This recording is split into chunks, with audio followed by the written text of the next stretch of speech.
Hello and welcome to your weekend edition of LMU Community TV News. I'm Ashley Hurley. Thank you for joining us. If you live in the tri-state area, you have more than likely heard about the election that took place in Middlesboro on Tuesday, the moist election. The unofficial tally at the end of the night was the yes vote that received 1,298 votes and the no vote that received 1,179 votes, a difference in 119 votes. A petition had launched in early April in Middlesboro to put the moist vote on the ballot. The petition then received signatures of 775 citizens, as was required to put the issue on the ballot based on 25% of those who voted in the last election within the city limits. But due to an error, the petitions cited Kentucky Revised Statute. It was voided and the process started all over again. The petition statute was changed to the correct one and new signatures were collected. The new petition was then resubmitted by June 19th and absentee voting began on August 12th. The last time an effort like this was made in Middlesboro, it was in the 1960s and it did not have the option of a moist vote, only a full wet vote. The discovery of a new species of human relative was found inside a cave outside of Johannesburg, South Africa. That announcement was made last week at the University of Witwatersrand and the National Geographic Society and the South African National Research Foundation. The finds are described in two papers published in the journal eLife, one of which was co-authored by one of LMU's anatomy professors. Here, Dr. Zach Throckmorton to explain his involvement in that project. The media started reporting this, and my plan had been wake up, watch the press conference, go back to bed, and then wake up again and then come to work. And that's not what happened. It became very obvious very quickly that we had generated an enormous amount of interest from the international media. We were on the front page of the websites of the New York Times, the Washington Post, the BBC, CNN, Fox News, ABC, I mean pretty much every English-speaking outlet in the world had us on their front page. We had done an interview with WBIR out of Knoxville the day before, figuring, you know, this is probably pretty cool and maybe they're going to run a little segment on this or whatever. But Summer Martin, the PR director for LMU, let me know real quick, yeah, WVLT's coming up, WATE's coming up, you're getting calls from newspapers and you're going to be busy today, so hope you get ready to talk. I mean, it was really just totally overwhelming and so wonderful to see so much interest in what I do. And I think what I do is cool. I mean, go figure, that's why I got into this. But to recognize that so many other people found this interesting is very flattering, because as a scientist, we often are, NASA makes the news when they do, like the flyby of Pluto, and dinosaur paleontologists will make the news because everybody loves dinosaurs. And some of the other recent news events, but to be a scientist and to do something that attracts this much attention is just spectacular. I mean, I'm so happy to share what I do with as many people as possible, because I love my job. We will be continuing our discussion with Dr. Throckmorton on next week's LMU Community TV News. That announcement will also be featured on the cover of the October issue of National Geographic. The Cumberland Gap National Historical Park is holding the Batty About Bats program this coming Saturday, September 19th. This is the park's second program with the wondrous winged mammals, and if you are interested in learning more about them, this program is for you. Bartlett Park Picnic Area will house videos and posters that will provide a great overall lesson on bats, modern technology, and what is used by the park staff to better understand the flying mammals. 3 stations will help you learn the roles that bats play in the ecosystem and even their importance to humans. Visitors should access the Pinnacle Road shortly on the right after passing the Visitor Center. Visitors will see signs for the Bartlett Park picnic area and park headquarters. Visitors should bring flashlights and insect repellent and wear long pants and long sleeve shirts during the hour-and-a-half long program. In case of rain, the 7 p.m. program will be moved to the National Park Visitor Center. For information on this free program and other park programs, you can call 606-248-2817, extension 1075, or visit www.nps.gov/CUGA. The Abraham Lincoln Library and Museum will host celebrated Abraham Lincoln biographer Dr. Ronald C. White, Jr. next Tuesday, September 22nd. It will be the latest installment of the Kincaid Lecture Series. White will be delivering remarks that are titled Lincoln's Sermon on the Mount, that is based on the book Lincoln's Greatest Speech, the Second Inaugural. The lecture is free and open to the public and will take place at 10 a.m. inside the Arnold Auditorium of the Abraham Lincoln Library and Museum on the main campus of Lincoln Memorial University. White has lectured at the White House and has been interviewed on PBS NewsHour. He is a graduate of UCLA and Princeton Theological Seminary. He has studied at the Lincoln Theological College in England, and he resides in California with his wife. Now, for more information on the program, or to register, you can contact Program and Tourism Director Carol Campbell at 423-869-6439. Now, later on in our show, Tyler Rowlett will be bringing you your concert calendar for the week, but right now, Tyler is bringing you an exclusive interview with members of the Kentucky Headhunters. Our dad and him were raised together, and kind of as farm people, you know. We grew up around, our daddy played piano and stuff like that, like riverboat piano stuff, like Steve Foster type stuff. And we were... Mama listened to Big John R., you know. Yeah. So we were always around the kind of a musical family. Okay, that's cool. Now, we didn't like go to church and play music and stuff like that. Right. But church was always part of music, wasn't it? Yeah, it was. Most of these people that can sing good and stuff learn to sing in church, you know.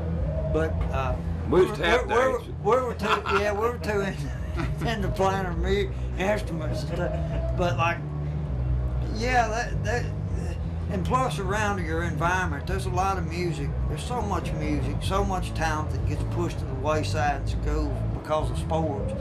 But, and there's nothing wrong with that. But if you're not the big ball player, you know, and you're a great instrument player or something like that, nobody gives a damn. You know, you got to. Yeah, I've been through that. You know how it is, man. You know. Yeah, I mean, we've all played some kind of sports, you know. Right. I got my teeth knocked out doing it, and I put that guitar back up and said, rock and roll, baby. It's funny though, man, because all the guys that played were big sports guys. My nephew, John Fred's age, they all have their knees operated on, and they're out there on the road with John Fred and them now, because they're like, hell, man, we killed ourselves in school playing basketball. Now John Fred and them, all the boys out there, we got one of them. Well, Derek out there is doing the merch. He's from Blackstone Cherry. They were all He was on the winning state football team with their road manager and all them. But they all, you know what's about that band that's different?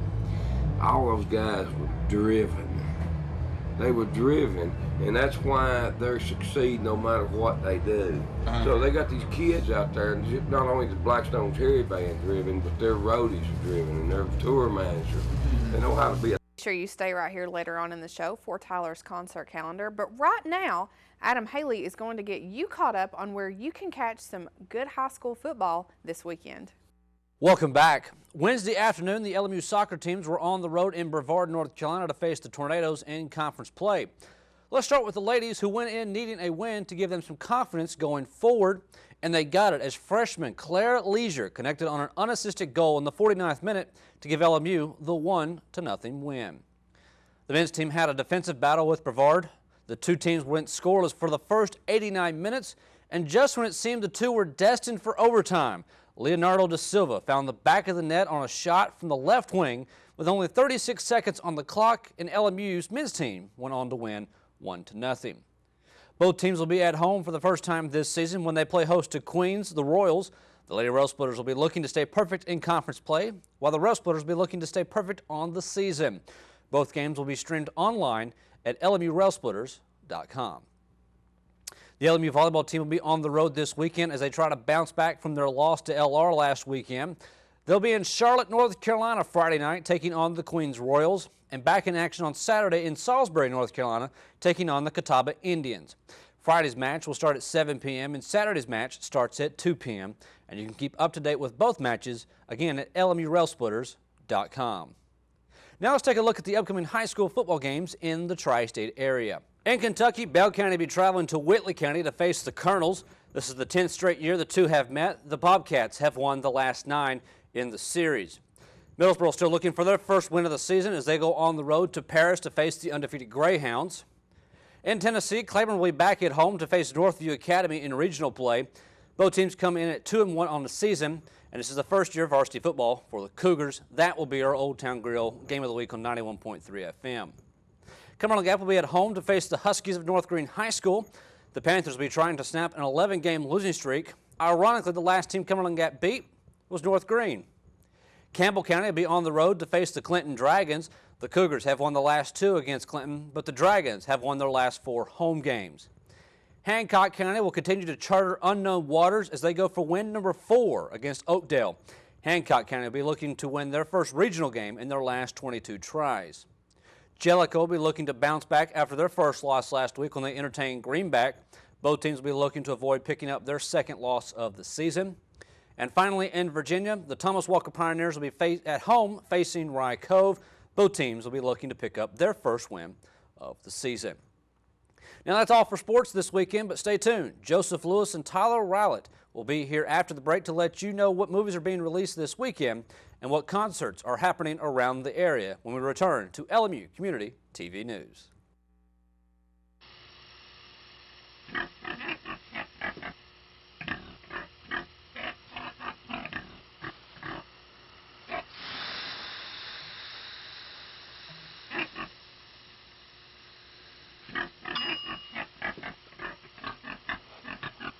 Cook foods to the right temperature using a food thermometer. 3,000 Americans will die from food poisoning this year. Keep your family safer. Check your steps at foodsafety.gov. Hello, I'm Joseph Lewis, bringing you all the latest information in the world of movies. Fall is nearly upon us, which also means that awards season is officially underway. This is the time of year when studios roll out dozens of their biggest spectacles and their most prestigious dramas with an eye toward snagging some nominations for February's Oscar ceremony. Kicking things off, coming to theaters this weekend is Black Mass, the long-awaited crime drama based on the life of South Boston crime boss Whitey Bulger, portrayed here by Johnny Depp. Bulger has been the basis for numerous screen gangsters of the past, most notably Jack Nicholson's Frank Costello in The Departed, so it's exciting to see the real man's story finally brought to life on the big screen. The film is directed by Scott Cooper, previously responsible for the winning musical drama Crazy Heart and the middling revenge thriller Out of the Furnace, but with fascinating subject matter and an incredible supporting cast including Joel Edgerton, Benedict Cumberbatch, Dakota Johnson, and Kevin Bacon, Black Mass is set to be the filmmaker's most exciting offering yet. Also opening this weekend is Maze Runner: The Scorch Trials, the sequel to last year's hit The Maze Runner based on James Dashner's young adult sci-fi novel of the same name. Director Wes Ball returns to continue the saga of the Gladers, now out of the maze and facing new challenges in a stark post-apocalyptic world under the watchful eye of the shadowy organization known only as WCKD. Most of the original cast returns, this time joined by 3 of TV's finest actors: Breaking Bad's Giancarlo Esposito, Firefly's Alan Tudyk, and Game of Thrones' Aidan Gillen. Furthering cinema's recent trend of faith-based films is Captive, a thriller in which Selma's David Oyelowo stars as a criminal who makes a violent escape from the courthouse in which he is being tried, murdering the judge and several others in the process. Kate Mara co-stars as a woman the killer holds hostage in her own apartment until she attempts to course-correct him with the help of Rick Warren's devotional The Purpose-Driven Life. Lastly for this week is Everest, a biographical adventure drama based on the 1996 Mount Everest disaster in which multiple daring adventurers climb to an untimely death. Icelandic director Baltasar Kormákur directs an all-star cast including Jake Gyllenhaal, Jason Clarke, Josh Brolin, and Keira Knightley, among others, and the film will first be released in 3D in IMAX and other large format venues before expanding to a wider release. All 4 of these films begin playing this Friday, September 18th, and as always, be sure to check your local listings for special Thursday night screenings in the area. That's all for today in the world of movies. I'm Joseph Lewis. Hi, I'm Tyler Rowlett for 91.3 WLMU and LMU Community TV, and here's your concert calendar for the week of September 17th, 2015. Coming this Saturday to the Riverbend Music Center in Cincinnati will be Rascal Flatts. The country trio will be one of the last acts of this year's concert season at Riverbend, and they have American Idol winner Scotty McCreery and Knoxville native Ashley Monroe as their opening acts. Coming this Sunday to the PNC Pavilion in Cincinnati is Rick Springfield and Loverboy. Even though we all wish we had Jesse's Girl, hearing Rick Springfield perform it live will be as close as we ever get. Also, this show's on a Sunday, so you can work for the weekend with Loverboy. It's a weekend full of music in Cincinnati. I'm Tyler Rowlett for 91.3 WLMU and LMU Community TV, and that's your concert calendar for this week. And we want to thank you for joining us today, and we will see you back here on Monday. For everyone behind the scenes, I'm Ashley Hurley. Have a great weekend.